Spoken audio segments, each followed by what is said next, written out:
Good morning, everybody.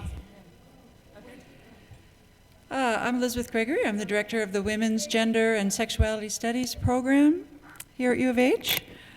And I'm really happy to welcome you to today's program, which is the final panel in our Living Archive series, which is sponsored by the Friends of Women's Studies. And we have a few board members here. Would you mind raising your hands, board members? Yes, hello. Thank you. The series aims to look at and document the complex histories of women's lives in Houston and the struggles and changes that have characterized that history. And our interviews are videotaped and become part of the archive here in the library at the Carrie Schuert Women's Archive and Research Collection. And that archive, in addition to audio tapes, also collects the papers of individuals and groups, women's groups that have made history here in Houston. And if you know of an individual or groups whose papers should be archived here or that you think we should talk about, please come and talk to Vince Lee, our archivist, or to me, or give us an email, because it's a big resource for the community. It's a way to preserve women's history and make it accessible to a wider audience of students. I'm thrilled to introduce this timely panel today on women in sports, as our series this year has been devoted to our bodies, different dimensions of that topic. And today, in talking about sports, we'll be talking about a range of issues, but yesterday, as you may have noticed, was Equal Pay Day.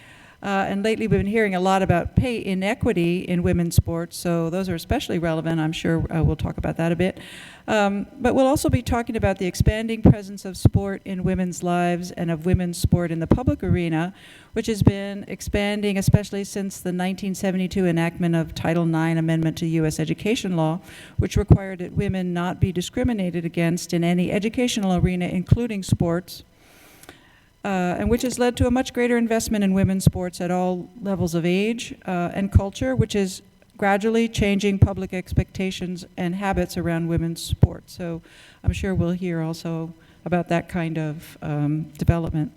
Unfortunately, one of our panelists was ill today and so cannot join us, and that's Heidi Horton. But I'm happy to introduce the rest of our panel, which will give everybody else more time to talk. I'm going to refer you to the program. I won't give you their extensive bios. I'll just ask them to raise their hand when I say their name, so you'll know who everybody is, and then we'll go forward from there. Ty Dillard, assistant coach, women's basketball, University of Houston. Debbie Ferguson McKenzie, champion runner, coach, women's sprints and hurdles, University of Houston. Tanya Ganguly, did I say that right? Ganguly, ESPN NFL Nation reporter. Bianca Henninger, did I say that right? Bianca, yeah. Okay, Bianca. Goalie, Houston Dash. And our moderator, Lisa Molosky, who is a producer and a former sports reporter for NBC, TNT, and KPRC. Please join me in welcoming our panel.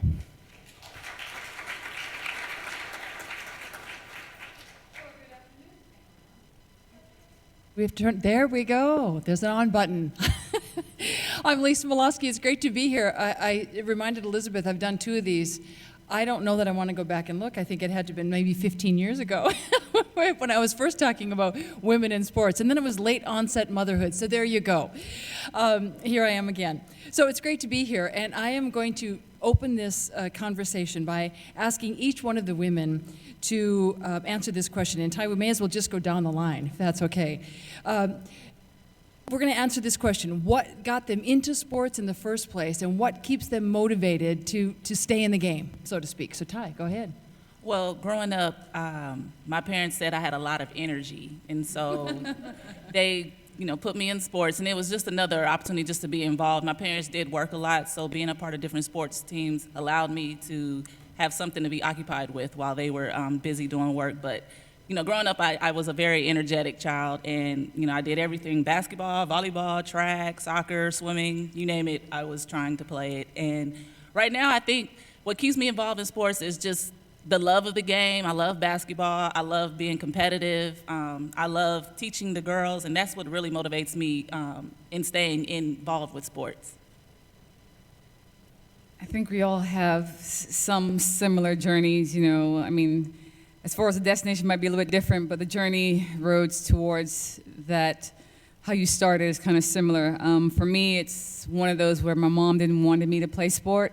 However, I saw young girls growing up, they had ballet, they had piano lessons, and, you know, that was a way for me to be a part of something and to be involved. And that's how I started. And long story short, you know, making a team, I got a chance to travel to, I think it was to Jamaica for the first time.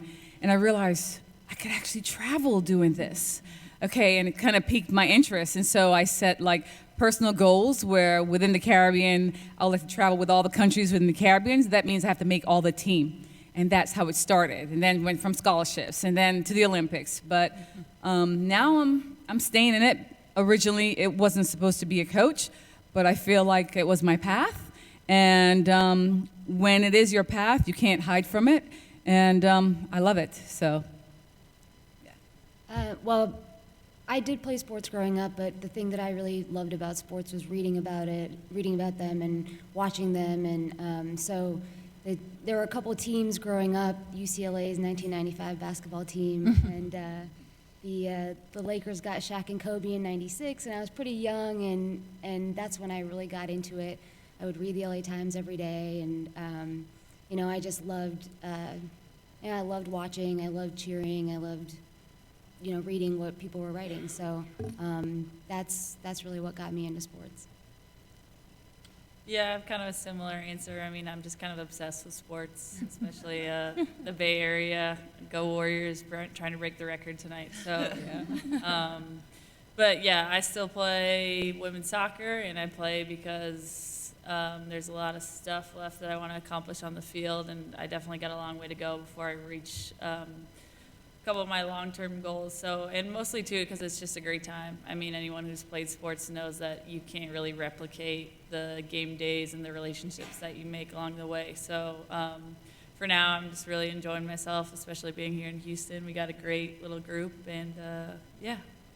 Yes, you sure do. Congratulations to the Dash and all the Thank you, excitement. It's been really exciting. Yeah. Congratulations. It's awesome. You know, I'm struck as I'm listening to the women speak. I'm wondering if I'm kind of digressing here, but the multi-sport athlete, is it going away? Because Ty, you said you did everything. And I'm wondering if when you're recruiting for basketball, do you take that into consideration? And I don't know if track does, if you have to just run if you're running, but maybe we can go down the line and address that. Well, recruiting now, you do run into a lot of student athletes that are just, you know, one sport focused. I think sometimes when we see, you know, a really athletic ball player, we can kind of tell like, oh, she probably plays volleyball too, or she runs track as well. But I think a lot of times, you know, and then it's a good thing these days because a lot of kids have a lot of opportunities to get, you know, a number of hours of training with individual trainers. You know, when I grew up, I don't think there were very many trainers around, but, you know, it's a great thing to have. But it's, you know, playing in a bunch of sports also develops just different Social skills, maybe. social skills and just different movements that will help Right. you in that one sport that you'll probably play in college or professionally. But, Yes. you know, recruiting these days, you do run into a lot of single sport athletes. Yeah, I was curious. Debbie, for runners, is it generally that you stay, is it just track and field? no, not really. Most of the track runners that we recruit, they play volleyball because you have to have that vertical. You know, same thing for basketball. And that's usually pretty most, like sometimes gymnastics. So within volleyball, gymnastic, and basketball. Basketball, Yeah. right. And Tanya, I don't mean to skip over you, but you said you hadn't played. So, Bianca, I'm just curious about you. For you, I know you're, you know, a soccer star, but did you play other sports? Yeah, I did growing up similar to these guys. It's just, I think it was more, and I think it was different back, I mean, when I was younger, just because I think now, and I don't know if it's a you know, a parenting thing, but it is kind of sad that I feel like a lot of parents are kind of forcing that on the kids, you know, just like very driven and however you want to describe that. But I think one thing, like what they touched upon, it did help me to play other sports. You know, I got to play, I played basketball. I wasn't very good. So You must have been the point guard. no, I would always fall out, you know, so they couldn't have me playing like a serious position. But it was similar. I mean, you just develop skills that you wouldn't just playing soccer, you know, and I think that's something that's important, and that's something that's kind of people aren't doing as much, and I think it's kind of sad. No, I agree with you, and I bring it up because I have two sons, 16 and 14, and it's interesting in high school how the coaches at the high school level are wanting the kids to pick a sport, but when you talk to the collegiate coaches and the collegiate athletes, it's a completely different story. So I was curious to know what you all thought about that as well. So let's talk about how you all see women's sports developing in the college framework. We're going to get to the money issue in the soccer, pay for, you know, equal pay. But do you think that the women are getting the kind of support they need from the administration and the fans, the wider community, in order to promote the sport? And of course, this is very applicable here at the University of Houston, you know, since we're here in town. And then Tanya, you can talk about it as a person who covers sports, you know, how that affected you. But what do you think? I mean, are you getting the support you want from the administration? And I promise this is not going back to get you in trouble. No, I definitely think we do get the support that we need from administration here. They're behind us 100%. We know we just got this new facility that we practice in the Guy V. Lewis Development Center, and you know, top of the line equipment, anything the girls need, we're able to provide for them. But on the other hand, you know, when we're playing games, you know, that's you know, drawing more fans. You know, in all sports, I mean, or at each level, male sports tend to draw more fans than female sports in certain areas. But that's just something that, you know, we're continuing to try to tackle and change, and it's a challenge, but you know, it's a challenge that we are definitely up to facing. Right, and it's nice that the administration supports you and giving you what you need. And I'm wondering, Debbie, how about at the track level? I know that you're working with one of the best in the business, Leroy Burrell, who leads the charge, and he brought you in as one of his top assistants. So how are you feeling with the difference, if there is one? I mean, personally, for me, I'm a coach, and so I'm actually even more fierce than my boss. I don't cut corners. You know, trying to teach the kids, it's more about track and field. It's about life, and at the end of the day, you know, just trying to teach them those life skills. Definitely have the support, you know, but as far as trying to help build the women program, it's not as good as the men. The men have been conference champion indoor and outdoor. So now we're trying, they said, you are who you recruit. So now we're trying to step that game up to, you know, hopefully help assist the ladies program forward into maybe becoming at least starting with conference champions. So I love being on staff, you know, with all the greats, Coach Burrell and Coach Lewis. And it's just an opportunity that I'm trying to make the most of. Yeah, I think that's exciting. Tanya, you covered, before covering the NFL, a number of sports, including high school, and you and I were chatting beforehand that you didn't have an opportunity to cover too many women's sports, and I feel the same way working here for many years at Channel 2, and it wasn't their fault, it was just that there's a certain amount of time for you, a certain amount of space. So when you look back or look forward, what do you think about the opportunity we're given to cover women's sports? Well, I think, you know, coverage of sports really depends on the fan bases and what draws interest and what people are reading and watching and you know, engaging with. Mm-hmm. So I mean, I do think it's come a long way. I mean, you know, like when I was growing up playing sports, like it never even would have crossed my mind to think of being able to do that professionally. Of anyone that I played with being able to do that professionally, even if they were very good. And I don't think that's the case anymore for young girls in a lot of sports. So, you know, I think things are changing slowly, but I think they are changing. But, you know, in terms of coverage, the reason why, you know, I've never really been in cities until I came here, really, with professional women's sports. Right, exactly. That's a very good point. We have to remind ourselves that we are special because Houston has that opportunity, that we had a WNBA team for a long time, and now the Dash. Bianca, You were very involved at the collegiate level and very successful. So what do you think about that? I think, well, kind of like I said before, I'm a bit with the sports programs that I've been a part of and that I'm a fan of, I'm kind of obsessive. So Santa Clara University was somewhere where I was like a ball kid when I was 5. I grew up there. I went to the camps and all that stuff. So I wouldn't have gone there if I didn't feel like they gave a fair, or they allocated those kind of resources and that support fairly. So for me, we were a big sport on their radar in terms of getting the students there and supporting us in terms of financially and the resources that we needed. So that was awesome for us. But I also think it's important, or not so much that I think it's important, but I enjoy when the women's teams, kind of what Debbie was talking about, can put pressure on the university in terms of when they succeed. And so just making it clear that, like, hey, we're here to, I mean, we're making a difference, obviously, for the university in a positive way, and I think we need support that reflects that. So that was always a goal of ours at Santa Clara University, just to make sure that we're keeping the success going, so they didn't really have a choice, kind of thing. Right, they got their attention.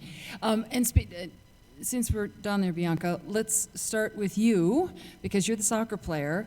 And of course, I'm sure all of you have heard about what's been happening lately, that the top female soccer players have accused the U.S. Soccer of wage discrimination, and they have filed a complaint with the Equal Employment Opportunity Commission. There were 5 of the top soccer players at the professional level, Carly Lloyd, Alex Morgan, Hope Solo, Becky Sauerbrunn, is it right? Yeah. Yep. And so they said they're just representing the rest of the team. They're sticking their neck out to do that. The players did this according to their lawyer because the USSF made it clear they will not consider equal pay in negotiations for a new collective bargaining agreement. And obviously that's what this is all about, making this statement now before they're going into negotiation for the collective bargaining agreement.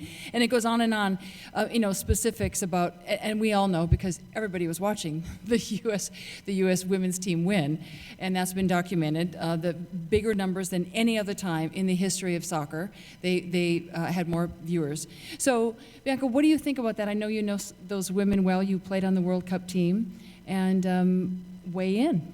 Yeah, obviously that's a hot button topic in our sport right now. And Carly Lloyd, as you touched upon, was one of those people who's headlining that fight, and she plays on our team.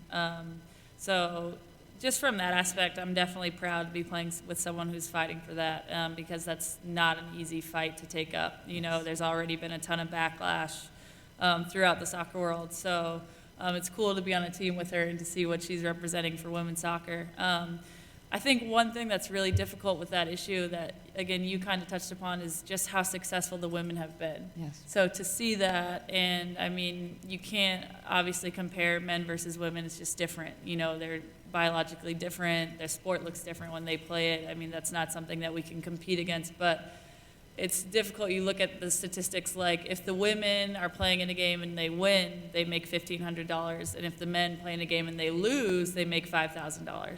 So stats like that are a bit That hurts. difficult, yeah, to swallow, and it's hard too because you see some of the men who are like, yeah, we back you, we're with you, and then you see, like, I think Graham Zusi got interviewed yesterday by Sports Center.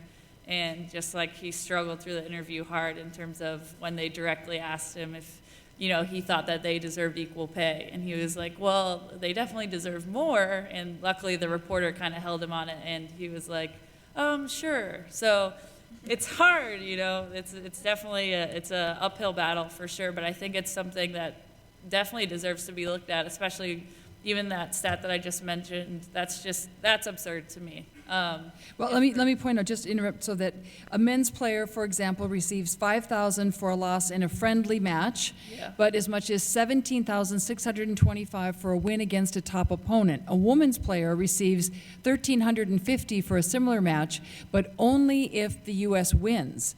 Women's players receive no bonuses for losses or ties. Crazy. So also, just $16 million in 2015, that was revenue, when their World Cup triumph sent television viewership records, and a 9-game victory tour in packed stadiums produced record gate receipts and attendance figures. So clearly, it's a great time for them to be standing up for all of you and all women in general. But on the flip side, what they're arguing on the other side, it has to do with overall numbers and total receipts and when they started, and it's difficult to prove, as one attorney said. None of you people will remember, but Marianne Stanley, she was very high-profile women's basketball coach, you do, of course, of University of Southern California in the early 1990s. She went to court arguing to get paid at the same level as men's coaches. So, and she didn't win. But they have to prove, quote, they have to prove equality of work and market conditions, and it's such a rigid legal requirement, it's difficult to prove. So they do, it is an uphill battle. I think, ultimately, they're going to get more money. Yeah. I'm guessing that it's not going to be the same as the guys. That's what I would guess. I'm guessing that. But Ty, you played basketball, and you played in the WNBA, and clearly I know because I covered it for many years, the WNBA players don't make anywhere near what the men. But and so, what did that feel like when you were going through that? Well, I mean, you expected it already. Yes. So you kind of plan for it. That's why a lot of WNBA players go overseas to compensate for what they don't make in the league. And that's even why you've got some of the top players opting to just stay overseas instead of coming back, because what they make overseas is a lot more than what they're making in the WNBA in the summers. So let's talk about, so people have perspective. WNBA, granted, is 3 months, is this summer. So what would you say, an average pay is, and what might they get overseas? Let's see, like a rookie will probably make maybe 35 in that 3 months, but they go overseas, depending on the country. Let's say, I believe Turkey and Russia, they pay 6 figures. They can make 90 to 100 in the months between October and April, versus getting 35 for May through July and August. But it's a tough life.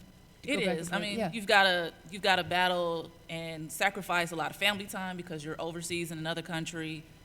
You don't get to fly home whenever. You only get to go home maybe for Christmas or at the end of the season. But even after the season, you're home for a few days and then you're going off the training camp for the summer. So It's just a lot of sacrifice you make for that. And again, though, the beauty of it is that you were given the opportunity to have that opportunity. Yeah, exactly. Back in my day, that wasn't a reality.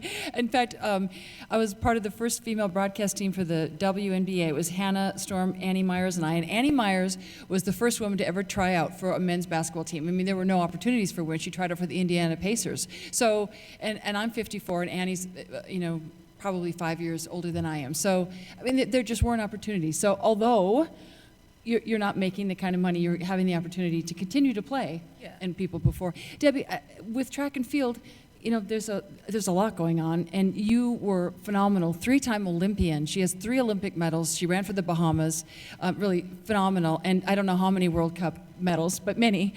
But talk about what that's like as a professional athlete, a runner. I mean, what are your opportunities? And is there a big pay discrepancy? I don't know about track.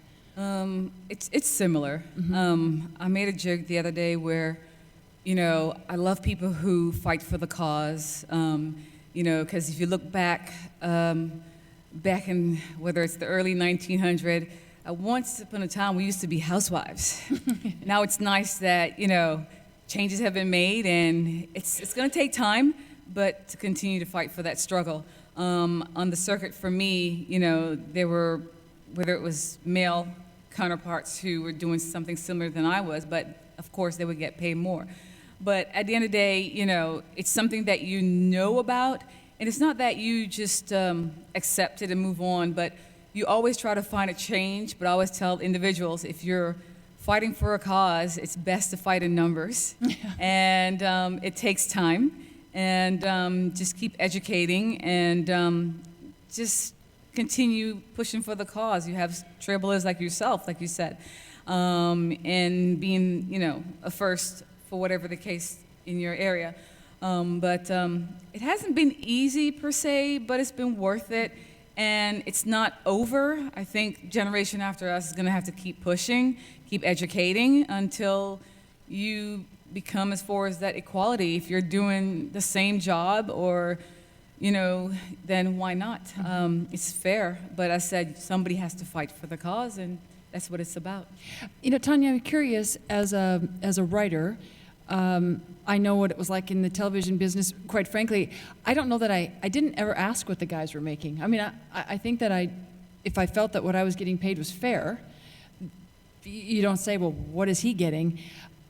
What is it like for you in your position? I've always been very conscious of it, and I think probably a little oversensitive to it, so I try to make I approach negotiations and things like that with an idea that I want to make sure I'm getting, what I deserve and what, fair compensation in comparison to men that I work with. But I don't think that it's, at least in my field, I don't think that there's a discrepancy. Big disparity, yes. But I actually had a question for Ty. I wondered, when you compare fan interest to women's basketball in the U.S. versus overseas, what is it? Is it similar? Like I said, I think, I played in Israel, Yeah. and certain teams, there were some teams that had a huge following, but not as large as WNBA games. I mean, WNBA games, you're able to bring out families and everything. Overseas, a lot of those people, they work a lot over there. So some of the teams did have a good, strong fan base where they had, maybe 2,000-3,000 people. But here in the WNBA, I think 4,000 is kind of the average that you'll have at a game each night. That's interesting. Good question. I told Ty to jump in any time because she's another journalist. And it is a good question, and one that's important because you're making a lot more money, Yeah. but the season may be a little longer, but fewer people watching. And so, I mean, yeah, interesting. when I played in Israel, we'd have, a decent number, but, what we got paid monthly, it was the same amount every month. I don't know where they got the money from, but it was the same amount every month. And so I knew it wasn't just based on fan support coming in.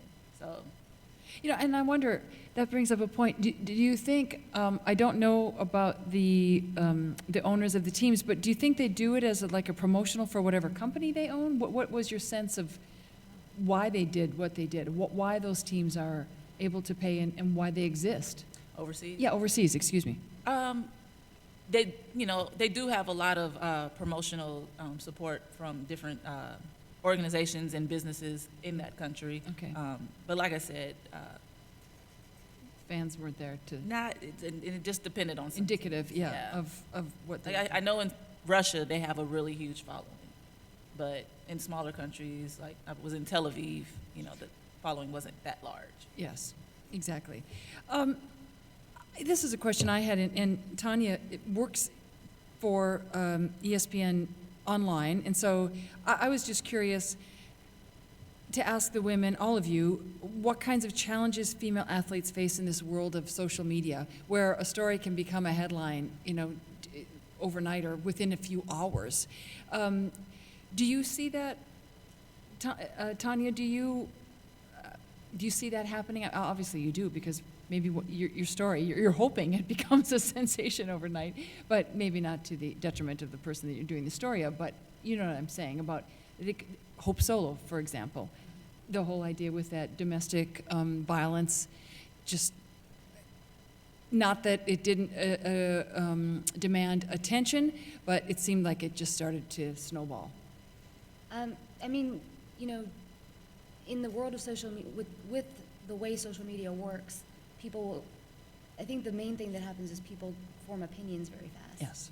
So they might not actually know what's happened. They might not have the full picture. They might have only read the headline of a story and not actually read the story. But they form their opinion, and everybody gets to say what their opinion is, and and then there becomes a culture of banding together. There's a mob mentality almost, I think, with certain things where people get together and if somebody tweets something that gets misconstrued, or even if it's not misconstrued, it'll be very quick that a group of people comes together to shame a person for whatever it is. And there are times when somebody should be shamed for something they've said or done, but there are other times when it's worth waiting and figuring out what's actually going on, and there's not a lot of room for that in today's world. You know, Bianca, since you're still playing, actively playing, and you're part of the marketing machine for the Dash, and I'm sure that's part of your contract. Do they give you any advice about that? Do they ask you to lead a particular kind of life, or do they check on what you're tweeting or what you do?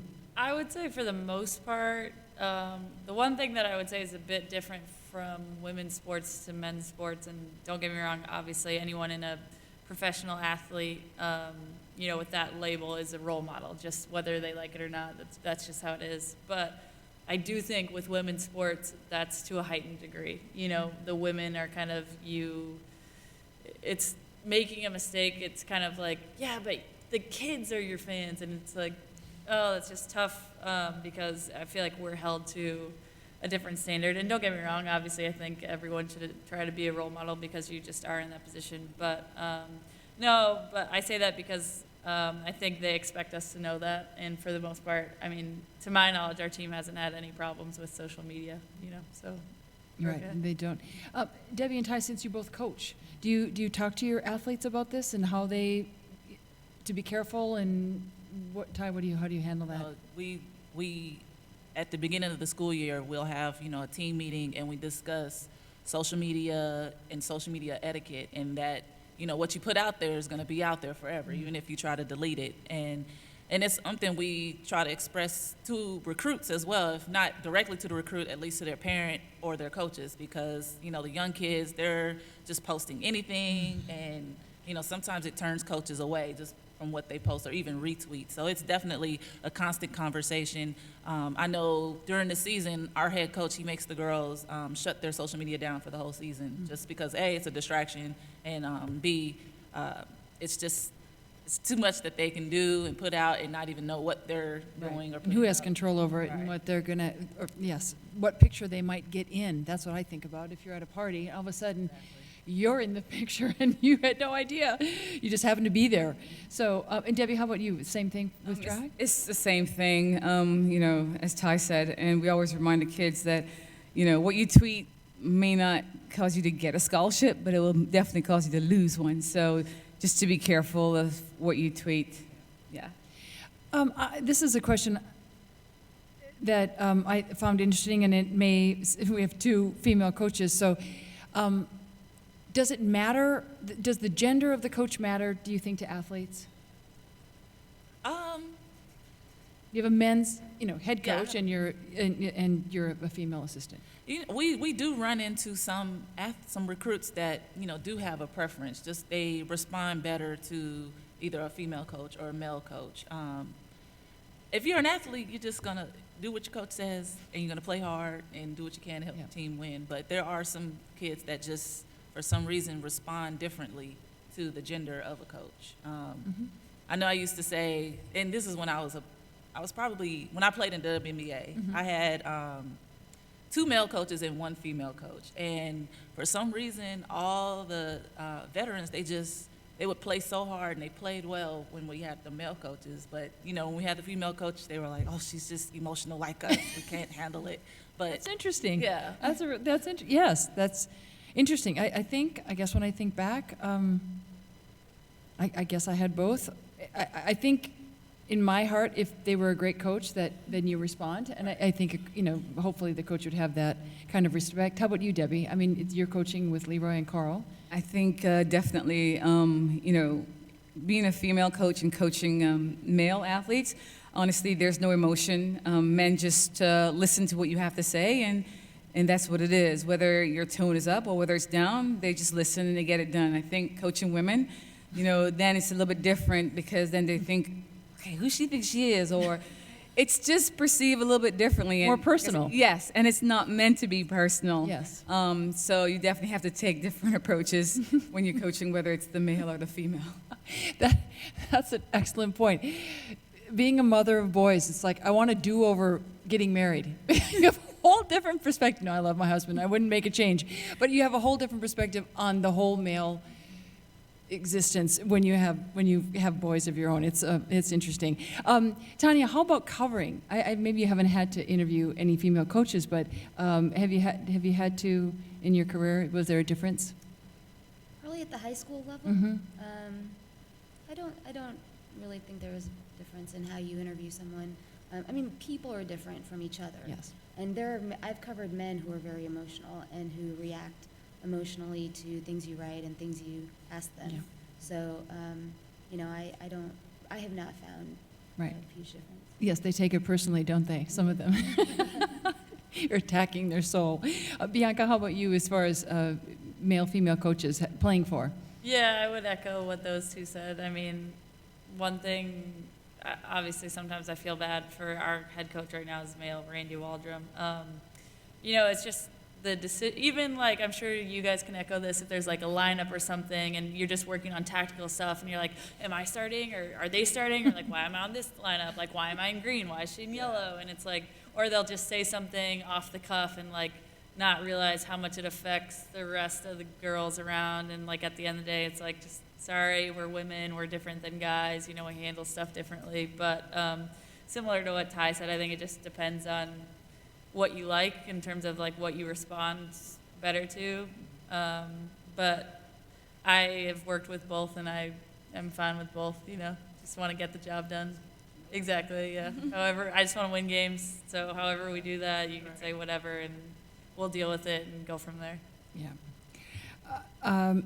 So, ladies, we have plenty of time, but I'm just wondering about your hope for the future. In a perfect world, what does the women's athletic scene look like, down the road, 5, 10, 15 years from now? I know, Ty, you're right next to me, so you get to answer that first. I guess, like we've kind of touched on earlier, the pay being closer to equal instead of such a wide gap, and just the fan support being, closer than, 40,000 at a men's game and 3,000 at a women's game or something. But that would be in the perfect world. But Ty, the men still doesn't draw much here, right? There was a time. Well, there was a time. Phi Slamma Jamma. In fact, in October, I see 30 for 30. That's going to be really awesome. They're doing a 30 for 30 on Phi Slamma Jamma. I saw them promoting that during the Final Four. But I think maybe one of the challenges I've always felt for the University of Houston is that it's a commuter school to some extent. And I'm just curious, from the inside, what do you think it takes to draw a stronger fan base? Well, of course, Winning. and, making it to the national championship, winning championships. But, like you said, I think Houston is just, it's, fourth largest city. There's lots of things for people to do on a Wednesday, Thursday, Friday, Saturday night versus, fighting Houston traffic. Even when I was at USC, you're right there in downtown Los Angeles, but there's just so much to do. The beach is like 30 minutes away, versus coming to the gym. But again, winning, cures all. You can bring more people in that way.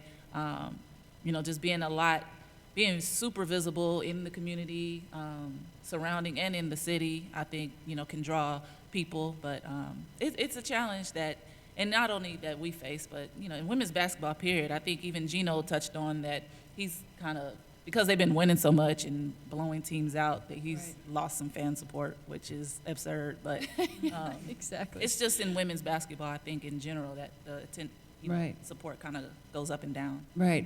And Debbie, I was telling you when you first came in that when I first arrived here in Houston in 1991, we were covering the Santa Monica Track Club, which was Carl Lewis and Leroy Burrell and Carol Lewis, and Tom Tellez was the coach, longtime coach here at the University of Houston. And they got a lot of attention because they were Olympians and they were superstars, and it was really exciting here, and track was getting a lot of attention. And I guess maybe that's what it takes in a big city like this, although you have some great athletes over there. Definitely. I think, like with anywhere else you think of, people like winners. Yeah. And if you're winning, you'll slowly but surely keep drawing the crowd and putting it out there on the news. And I mean, that's what it's about. Okay, so as far as just having that mentality and sometimes with the approach as if, okay, you are the star and putting them up on the pedestal, I mean, it just almost like an intense, like, ooh, what is that person about? Want to meet them, support, everything else. But, you know, I think right now with the kids on the team, even Coach Burrell's son is on the team. He's Yes. doing very well, Cameron. You know, just keep building the men's team. They're doing well. Just keep them healthy. And like I said, try to get the women's program on power with the men. And we are starting, hopefully, with that, with recruiting, changing the face of the program and changing the standard of how we recruit. And I think for me, as far as just pushing everything else, just want to be one of the best coach ever. I think nothing wrong with that. I was ambitious being an Olympian, and that's what it took. And I don't see anything wrong with that as far as trying to push towards being a coach. I'm learning every day, still learning, and just want to keep getting better and affecting lives in a positive way. That's awesome. Tanya, what about for you from the perspective of covering sports and having access, you know, online to pitch a story? I know your beat is the NFL, of course, but what makes you curious? And when you hear these women speak, is there something that jumps out to you? I mean, it's very interesting to hear all their perspectives. I would love to see the interest in women's sports keep growing. And you know, I think from a media perspective, we can be more conscious of being more equal with coverage and with the way that women's sports are treated. Because there are a lot of places where women's sports are treated as like this little vanity project almost. So I think that that's something that media companies can be more aware of. And also in having more women covering sports. The vast majority of people on professional beats and college beats, well, less college, but I think definitely in the pros, definitely in the NFL, are men. There just aren't a lot of women who are doing it. And some of that is travel schedules and things like that as women get into their careers. But I would love to see that improve in my field. Right.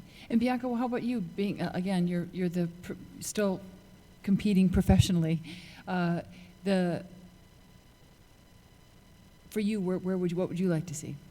I think obviously this fight is a step in the right direction. Of course, kind of what you said before, I don't know if they're necessarily going to win the fight, but a big thing that would be great for us is, and again, I don't say this because all of us who play feel lucky to be playing and be professional women athletes and, you know, playing soccer for a living. But at the end of the day, the living, our average pay over 6 months, so that's how long our season is like $15K. So it's hard to have that be, you want it to be your full-time job, but at the end of the day, that's not really a realistic salary to live off of. So I think the best thing that's going to come from this fight, and Carly touched upon it in an article, is that you raise the bottom line. Yes. You know, so we'll take the people at the top will take a baby step, and that'll be good, and I think very much justified, but also you bring the bottom line up. So hopefully that can happen, and similar to what Debbie said, I'm just trying to get better every day, learn every day, and making sure I'm taking steps in the right direction to get where I want to be at the end of my career. What strikes me is that we were having this same conversation 15 years ago. It is getting better, but it hasn't changed that much. And Tanya, you're talking about that it's overwhelmingly male still reporters. I mean, you can imagine in 1991 when I got here, how few women. Well, I was the only one, but I mean, there were a couple writers. Jody Goldstein was at the paper, and Anita Martini was still doing radio. So there were a handful, but and there are many more now. Houston's actually been really interesting to me because there are a lot of women in the sports market here. I've never been in a market like this where it was, I mean, there's a woman who covers all the sports in Houston for the Associated Press here. Most of the TV stations have women. Like, it really felt like a much more inclusive place for women in sports than I expected. Yeah, and you know what?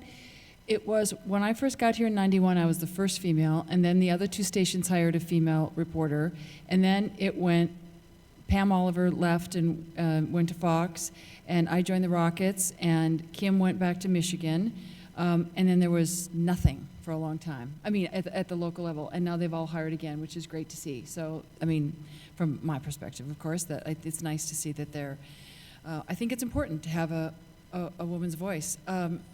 I feel like I want to open it up for questions. How about that, Elizabeth? Are there questions? Oh, hey, nice to see you. My name is Florette Fernando. I'm the director of the MA in Arts Leadership Program here at the University of Houston. So I'm not in the sports team, but my daughter is an athlete. So this is a Great. topic that's very close to my heart. I guess my question is, because we have some media people here and some athletes in the room, how can popular culture entertainment, because you're talking about increasing the market, right? And that it's all connected, right? It's a domino effect. The pay equity, the marketing, the numbers, etc. How can culture, entertainment, television, advertising, film support this effort? And I ask this because I come from a theater background and I'm interested in television and film. When you look at the stories of athletes, it is predominantly a man's story. You know, Races came out, great movie about a man's Right. story. I think there was a Wilma Rudolph story maybe once made for TV, but where is that movie? You know, Friday Night Lights, you know, whatever it is, it's on television and it's about sport, the game. It's a male-centric still storyline. And I just wonder if any of you think that having those stories told from a female perspective will help this whole effort in marketing female sports, increasing numbers, increasing endorsements, because we have some media people here, and I'd love to understand and hear your perception of that.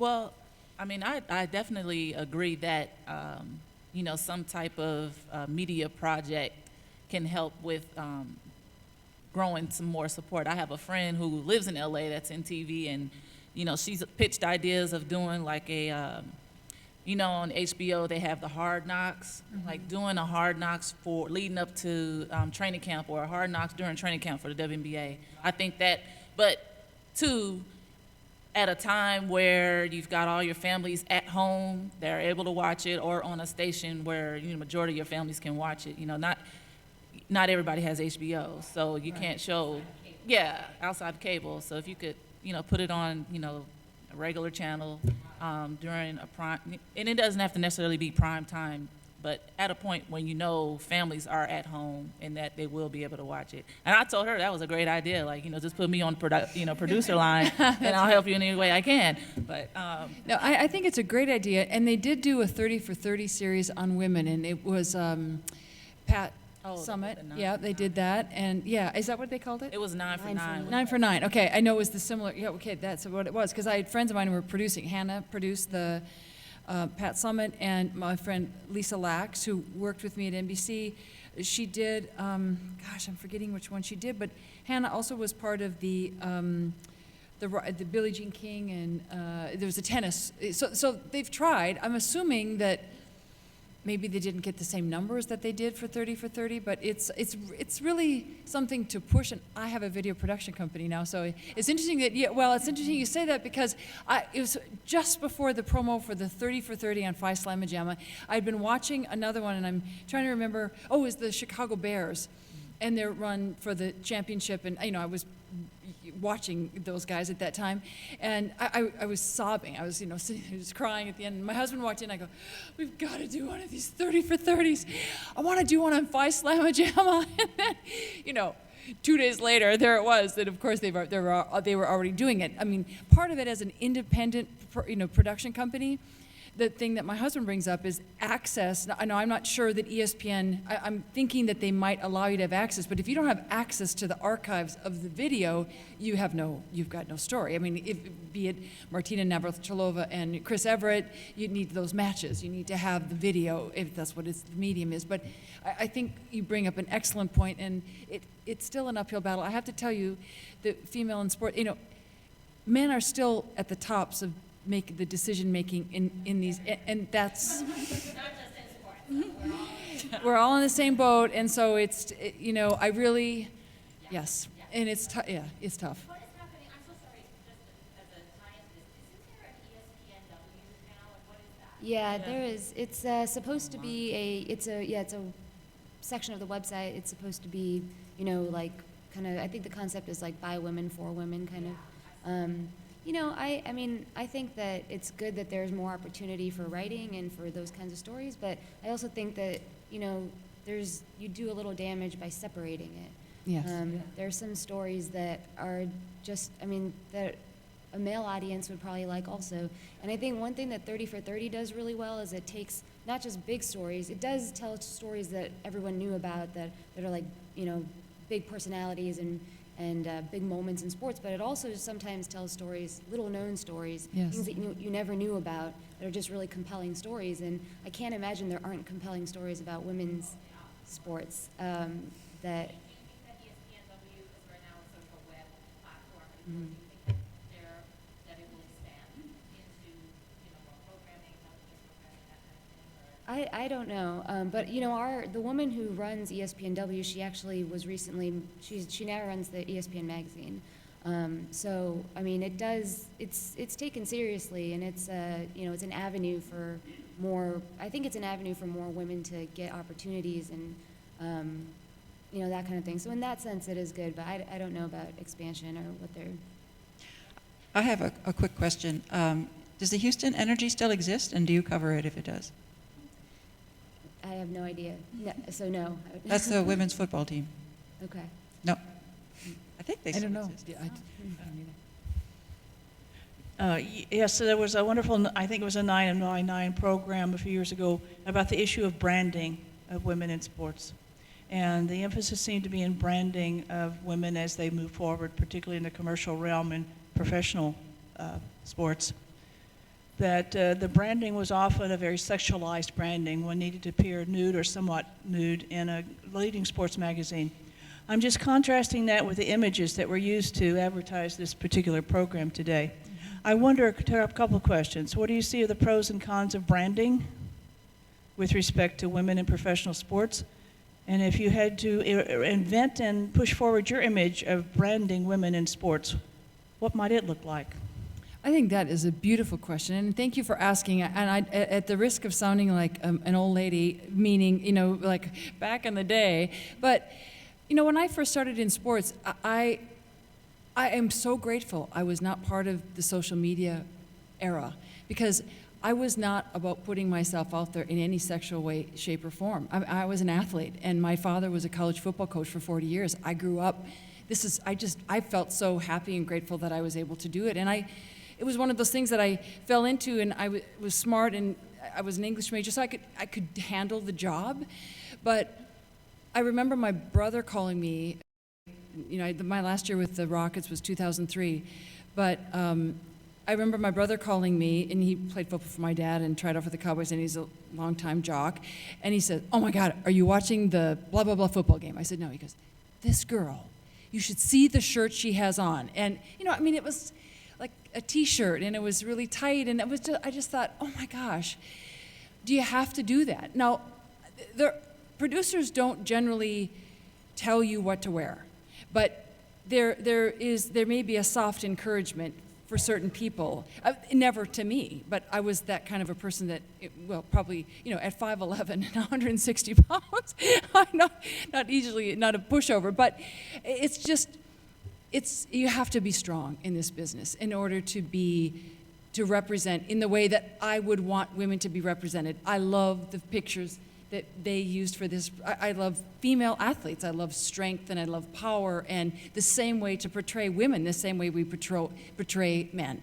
And I have very strong feelings about female sportscasters and the way I wish that they would be as well. But again, you know, I'm coming from my perspective, and I'm not making the hire. So, you know, I may make different choices than what they've done in some respects.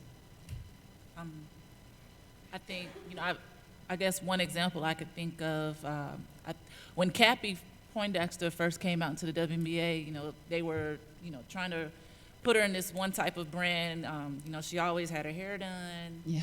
But then, you know, a couple of years into the league, I think Cappie just made the decision, I just want to be me, and she shaved half her head off. And so I think as far as when you're thinking about branding, you know, you just make sure that you're being you, but still in a presentable manner as well. But, you know, the thing is you want to be you, and your work is the thing that should be showing more than, you know, what you're looking like at that Right. moment. Right. Remember Flo with her fingernails? Yes. or even with her style, one leg down and the other one short. Right. And but it was fun. I mean, it was okay because that's what she wanted to be, and Yes. so that was cool. Yeah. Yeah, I mean, I think it's important. And you do have some branding where the person being branded is willing to change because it's going to, one, bring more dollars in, and, two, they get a wider fan base. And then there are others who, it's honestly, for me, I think it would be more about the story and people identify themselves like, okay, I could see that's me, or whatever aspect of it. But I definitely think it's important. Growing up for me, I didn't have a lot of female being branded. It was more the male aspect. But I just saw it as being an athlete, so I wasn't affected by it. But I think it's something that's hopefully in the future, more about the story. I think people could identify, like here, sitting here, we've all went different destination, but our path is kind of similar. And you could take from it what you could take from it for you. So I think in that sense.